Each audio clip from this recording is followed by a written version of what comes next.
everything you need to know about two of Amazon's fastest growing marketplaces, Amazon UAE and Amazon Saudi Arabia, plus a bonus story of somebody who learned from Project X and now has a thriving six-figure business. How cool is that?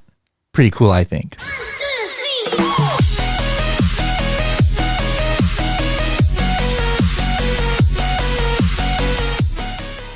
Hello, everybody, and welcome to another episode of the Serious Sellers Podcast by Helium 10. I'm your host, Bradley Sutton, and this is the show that's a completely BS-free, unscripted, and unrehearsed, organic conversation about serious strategies for serious sellers of any level in the e-commerce world.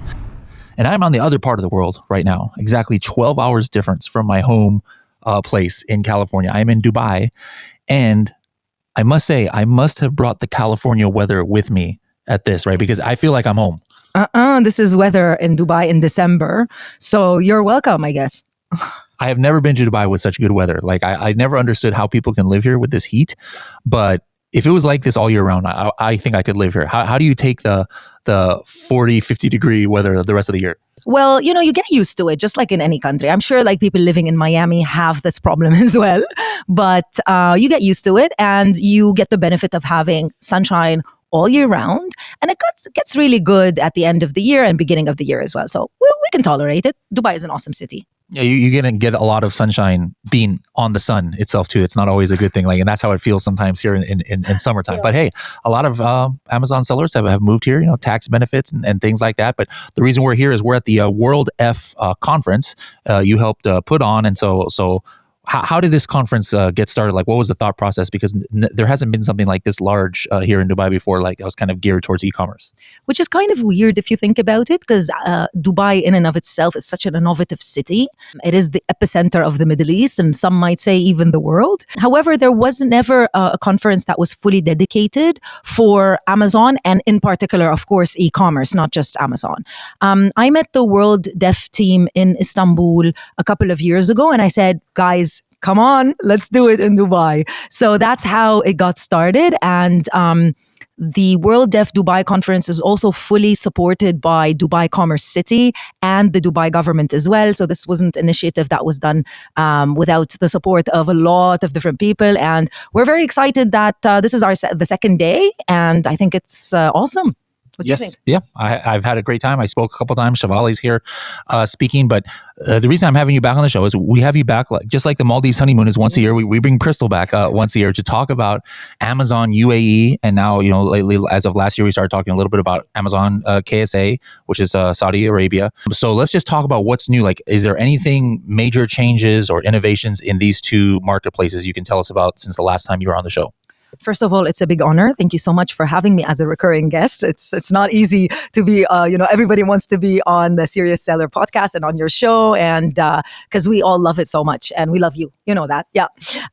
First of all, I think the last time we spoke, I think my message is always the same. This part of the world, and of course Amazon as well, is emerging. Let me just give you a few numbers, yeah? Because I love numbers. We see sales in terms of e-commerce growth growing at a rate of 12% year on year, which is incredible because you don't see these numbers anywhere in the world. So to see them here is great. Additionally, the thing is, it's always been, and it still is up to this day, a market where you can easily penetrate, get started, rank quite easily, and really become a substantial seller within just a few months. Of course, taking into consideration that you're selling the right product, as always.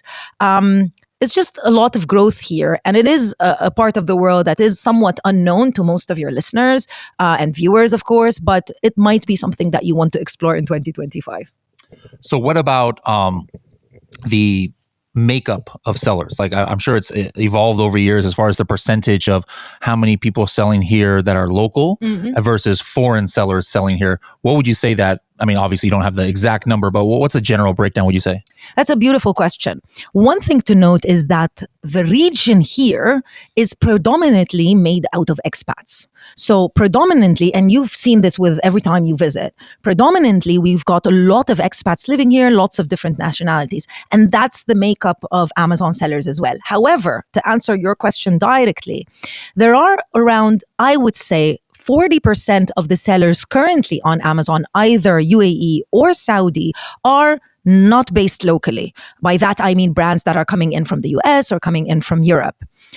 Because they see that opportunity. And there is an opportunity because when you're early to market and you do know how inherently to sell on Amazon, you've tested your products, you know how Amazon operates, you have first to market advantage, which basically means you can get market domination quite easily because you know how Amazon works versus somebody that's starting off from the market here, learning as they go. Okay, so let's take that percentage of people who are selling here from overseas, be it Europe, be it USA, Australia, wherever. What's some of the basic? I mean, we could probably have a 2-hour episode of you have to have this documented. But what are some of the basics of what a seller needs to have? Like, for example, in America, TikTok Shop, if you're a foreign company, you kind of can't sell on TikTok Shop unless you have an employee that has a social security number in the US.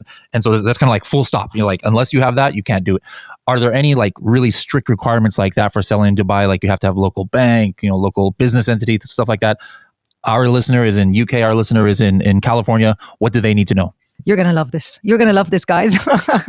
The barriers to entry are very, very simple. You don't even need to have a local business license. You could use your US LLC, your UK LTD, your German, I'm guessing LLC as well. Yeah. Your German company, your company that you're currently using to operate your Amazon store. You use that and you get started. The only additional thing would be taxes. The UAE doesn't have any personal income tax, but there is the value added tax, which would be sales tax equivalent in the US. So you would need to just register with the FTA, the federal tax authorities here, get yourself. And by the way, just as a side note, everything that I'm saying about UAE is the same thing for Saudi Arabia, which is also a very great and very great market for Amazon. You would just need to get a VAT number, get yourself registered, and then VAT or value added tax is a tax where you collect it from the customer, you pay it back to the government, and it's just 5% in the UAE and 15% in Saudi Arabia. That's it. So that's why you can easily get into the market. Now, of course, just like you said in the introduction, there are a lot of Amazon sellers that are now based here because of the taxes. So there is double taxation maybe. So if you're operating with a US LLC, you have to look into that. However, you can also later on register a business license here and operate your store with a local company here or in Saudi. That way, you can bypass any additional taxation that you might be paying at home. Okay. All right. So that's interesting. Now you mentioned, like obviously Saudi Arabia and UAE are connected as far as the marketplaces. Yeah. Now, in general, at Helium 10, we call it like tokens, where it's one token for North America, which actually includes Brazil now. So like if you connect your token in North America to Helium 10, that includes Canada marketplace, Mexico, US, and Brazil. And then that's like one token, like with Amazon, like one account. And then if you can register in Europe, but then you'll be across the board, like UK, Germany, Belgium, Italy, etc. That's part of like the Europe token. And there's like an Asia token. I think it includes like India, Japan, maybe Australia. Now, UAE and Saudi Arabia, is that they're connected to each other, but is that like considered part of the EU token? Is it considered part of Asia, or are any other marketplaces connected to it, or it's a separate? On Helium 10, I believe it's part of the currently, because Helium 10 only operates right now or serves, let's say, the UAE market. So I believe it's under the European token. However, on Amazon, it's a token in and of itself, and it's under the Middle East token, or I call it umbrella. So you've got the United Arab Emirates, Dubai, where we are at right now. You've got Saudi Arabia, as well as Egypt, also part of this token called Middle East. Want to check estimated sales for products you see on Amazon? Or maybe you want to instantly see how many listings on page 1 of a search term result have the actual searched keyword in the title. You can find all of these things out and more with the Helium 10 Chrome extension tool, X-Ray. More than 1 million people have used this tool. Find out what it can do for you by downloading it for free at h10.me/X-Ray. h10.me/X-Ray. All right. So now, I actually was in Amazon Australia at an Amazon event. And somebody there, I'm not sure if it's 100% accurate, but they had said that actually Amazon Australia was the number one growing as far as percentage wise in Amazon. But they were saying number two is might be KSA, like it's growing pretty fast. Does that sound like it could be right? It's certainly right. Saudi Arabia, for anyone that follows news, global news, is a country that's expanding exponentially. So yeah, I'm certain. We've talked about this in previous years' episodes about like the language base. So UAE is mainly an English-based platform, but Saudi is the main default language. Is it Arabic? Yes, and I have some updates about that as well. Yeah. So Amazon, as of us filming this video a couple of months ago, have Arabized the platform, which basically means the issue that Amazon was facing was there was no such thing as Arabic keywords. Even though people would, of course, search for products using Arabic, what Amazon would do is they would translate that word into the nearest English keyword and then show you the products. Obviously, for anyone that knows different languages, it's not going to be perfect because the way that you speak slang in one language might be completely different. Hence, now what Amazon has done, they've taken on the mission, because the Arabic language is not an easy language. There's multiple dialects as well, and they've Arabized the website. So now, I would say yes, people do use Amazon in Arabic, both here and most predominantly in Saudi Arabia in English. But now sellers are also able to focus and target customers using Arabic keywords as well. So let's say I originally made my listing in UAE in English, obviously. And then I'm assuming in Seller Central, it's kind of easy to activate Saudi marketplace, just like it is in US if you want to go to Mexico and Canada. So if I was about to say Dubai, if my UAE listing was in English and now I activate that ASIN in Saudi, does Amazon automatically translate it, or do I need to give the listing myself in Arabic? So the backend, Amazon Seller Central, which we know and sometimes don't love, is predominantly in English. So you use it in English and you can change it and use it in Arabic. So that's fine. In Dubai as well as Saudi, the listing is automatically changed into Arabic. You can make a few changes to it, but the Amazon's what do I call it? Translation maybe. Amazon's translation is great for the listings. In Dubai or the UAE as well as Saudi Arabia, the customer can toggle between languages. So the customer interface is either in English or in Arabic. And yes, the listing changes. What about the size of the marketplace as far as generally? Obviously, there are some products, that might sell more in one marketplace over the other. But if you were just to take the average, like for example, in the US, on average, it's at least 2 to 3 times, if not 4 times bigger than the next biggest marketplace, like Germany. As far as if I'm selling a product in US, if I'm selling at Walmart, maybe average, maybe it's only 5 or 10%, whatever is my product on Amazon. So let's say I'm selling a product in the US. Let's say I'm selling a product in Germany, and of course, not considering demand. I mean, obviously, if I have a shirt that I'm selling in Germany that says "I hate Dubai," that is not going to do very well here. So forget about that. Let's just pretend that the demand is similar.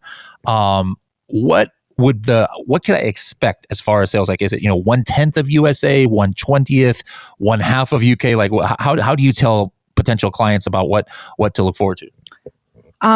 That's for me probably the con of this market, the size. So size is small, just simply because of the population. So the population of the UAE is around 10 million, maybe 11. The population of Saudi Arabia is about 33, 36 million approximately. So these are small countries.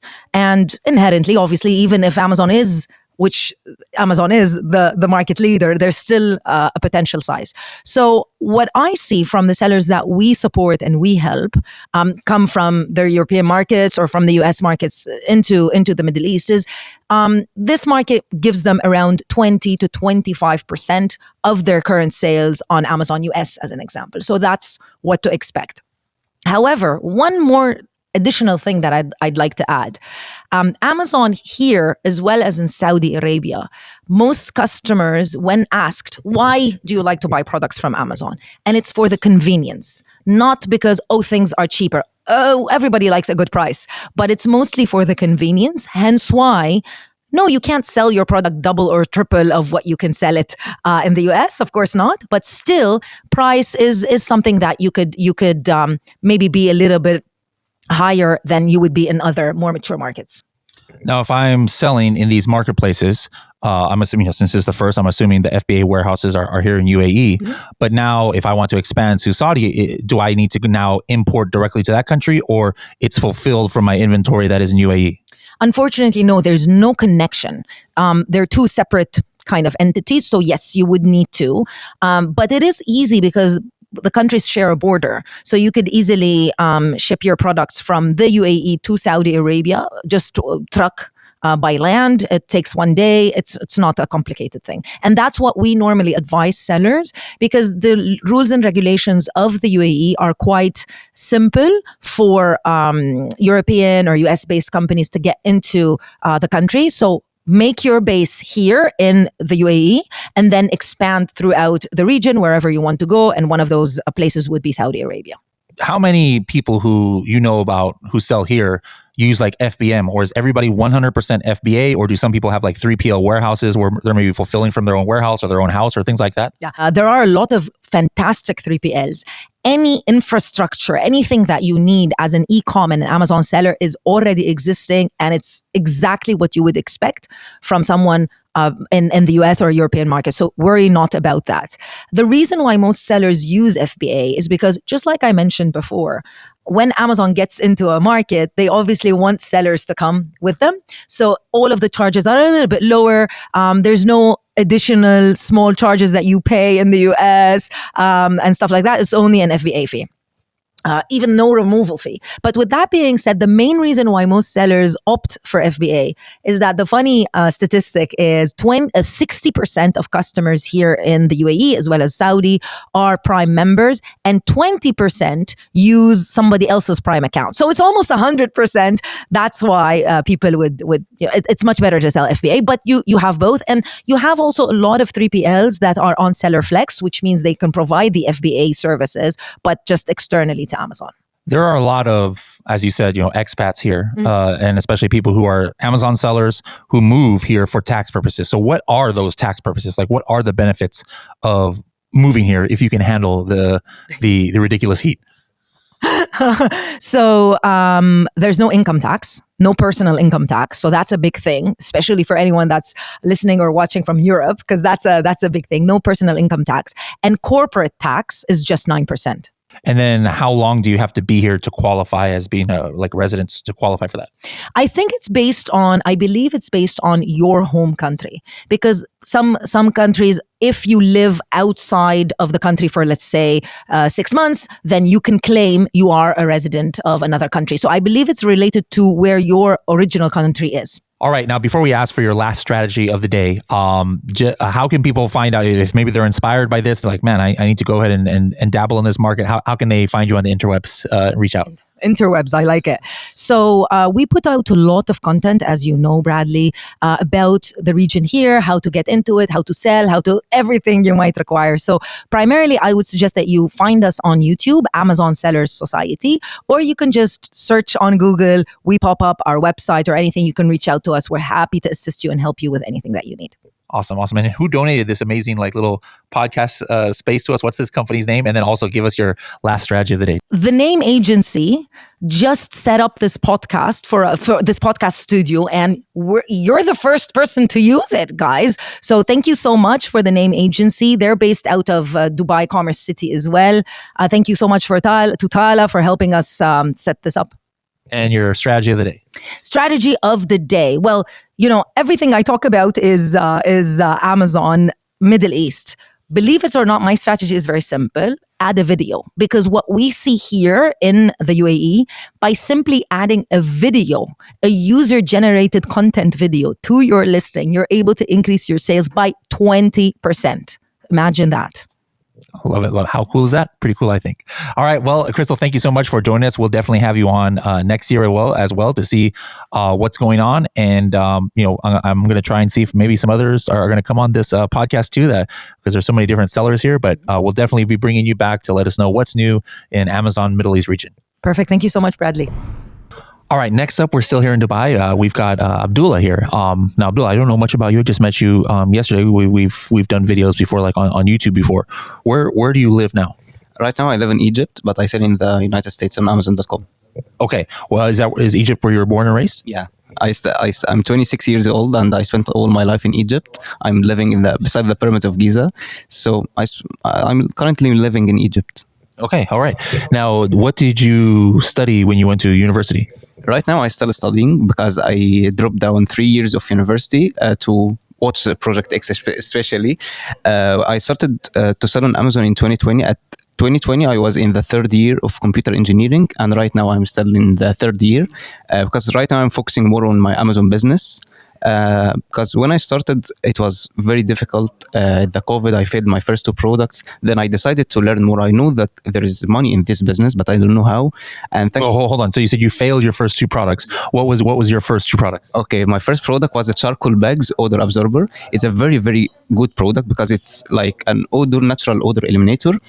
I differentiated my product very well, but my point was I was spending too much on advertising and more than my sales. And when I started to sell on Amazon, especially in the COVID, I watched all the content on English and Arabic, and I learned from all people about the criteria to choose product. And all people say you have to choose products that have a high demand. If you like open Helium 10, see that the first 20 sellers are making good money, or let's say selling 500 units, and at the same time they have low number of reviews, all the criteria of research. That means that the product has demand but low competition.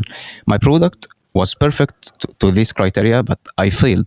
The second product, it was a t-shirt ruler. It's like a ruler, help people to align the print or design on t-shirt. And the highest number of reviews for any seller was 10 reviews only. It was completely new product. Everyone are doing at least $10,000 per month. But my first product, I made money, but I lost. The second product, I didn't even make any sale. So I started to learn from my mistakes, and I found that the criteria that I followed about product selection, it's wrong, or maybe it's not wrong, but it's outdated, because business on Amazon, it's changed a lot, especially from COVID. And I 2 products that I found has low number of reviews, but still there is competition. So that means for me, competition on Amazon, not only about number of reviews, but it's about how relevant or how many relevant sellers are selling under the super exact keyword. When I started to decide that I need a product that no one is selling, I found Project X. And to be honest, the first time when you watch a Project X, there is hidden gems. You won't notice these hidden gems in the video. When you watch Project X in the second time, I thought, yeah, they are talking. Only 1% of people may notice some hidden gems in the video, but you and Tim Jordan, thanks to you, because this is the only source on YouTube and internet about how to really find a product that no one is selling. After I watched Project X, I joined the private group and sent him a message on Instagram. Hey, I am here because I need to find a product like Project X. I was going to university, but not attending my lectures. I was in because my parents at this time, they told me go to university. I was skipping my lectures and watching the videos, and I found a product that really has a super relevant keyword, 15,000 search volume, and only one relevant seller. Any Amazon keyword has 48 listing or 48 seller, only one seller, and he is doing 150,000 per month. How did you find the product? Okay. At this time, it was Pinterest product research.